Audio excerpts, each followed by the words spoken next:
Θυμούμε δύο παιδιά από τα χωριά μας, αυτά τα χωριά μας εδώ, της παιδινής περιοχής, για να μην μιλώ θεωρητικά.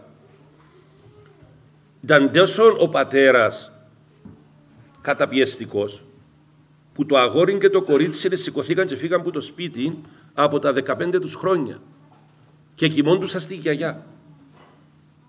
Η γιαγιά ήταν μια γιαγιά της παλιάς Κύπρου, ανεχτική, ο Θεός να σε φωτίσει γέ μου, ο Θεός να σε συγχωρέσει κόρη μου, έχει ο Θεός, δόξα σοι ο Θεός, και τα παιδιά μεγάλωσαν στη γειτονιά, αλλά με την γιαγιά.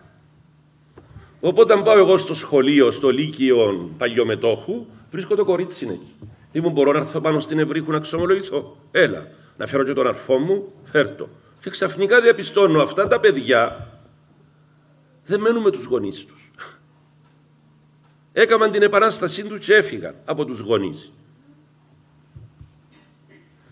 Οπότε έρχεται, εγώ τα κράτησα τα παιδιά, έγινα πνευματικός τους πατέρας.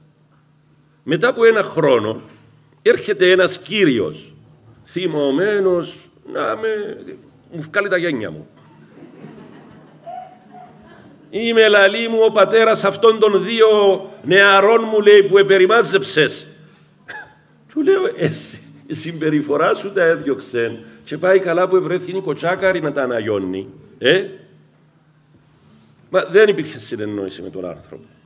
Δεν υπήρχε, δηλαδή πρέπει να είμαι ο Μικελίδης εκείνη την ώρα, όχι ο πάτερ νεόφυτος. Το μόνο που πρόλαβα να του πω φεύγοντας, σε παρακαλώ, εν και η γυναίκα σου έτσι? Λέει μου, όχι, λέει μου, πιο μακούλα. Λαλώ ότι πέτεις να έρθει και θέλω να την παρακαλέσω κάτι, που θα είναι θεραπευτικό για όλη την οικογένεια. Ήρθε η γυναίκα. Μια γυναίκα, μα τι να σας πω, ήλαρον πλάσμα, ψουμίν αμύσιτον, αλλά καταπιεσμένη μέσα σε αυτόν τον άντρα, έτσι, τον οποίος νόμιζε ότι είναι ο Δίας επί της γης. Και την είδα ότι ούτε μπορούσε να κάνει και πολύ διάλογο μαζί μου. Τόσο της είχε εξαφανίσει την προσωπικότητά της. Όμως, της λέω, ξέρεις να θκευάζεις? Καλό, λαλή μου. Ήμουν αριστούχα κάποτε. Να σου δώσω τους χαιρετισμούς της Παναγίας, κάμνεις τους εις την Παναγία κάθε μέρα? 15 λεπτά είναι, της λέω. Χρονομετρημένο. Μου κάμνω του. Και της έδωσα τους χαιρετισμούς της Παναγίας.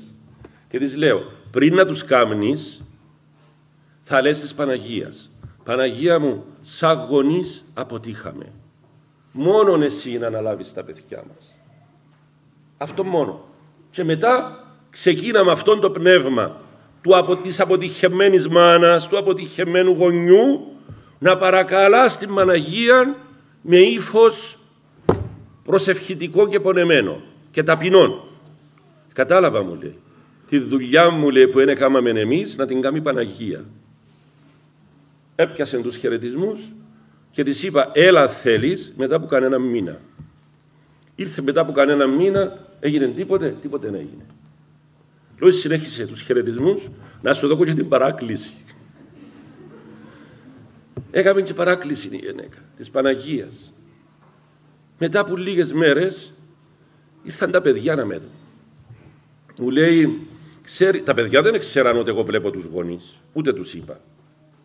Μου λέει, ξέρεις, αρχίσαμε έτσι μυστικά και νιώθουμε την ανάγκη της μάνας μας και είπαμε να μας στέλνει κανένα φαΐ που μας αρέσκει στο σπίτι της γιαγιάς. Ξεκινήσαμε με το φαΐ.